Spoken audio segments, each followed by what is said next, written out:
Governor Sindh ने ईद कुर्बान के लिए जानवरों की खरीदारी कर ली, जिसमें 100 ऊंट, 10 बैल और 100 बकरे शामिल हैं। कुर्बानी के लिए ऊंट मुल्तान, थर, चोलिस्तान और तौसा शरीफ से लाए गए हैं।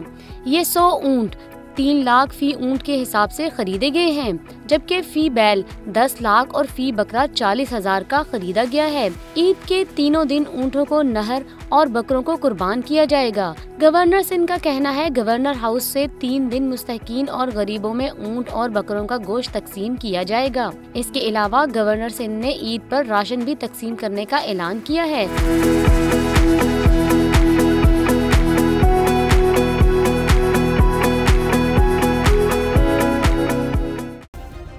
सब्सक्राइब करें और बेल दबाएं ताकि कोई खबर रह न जाए।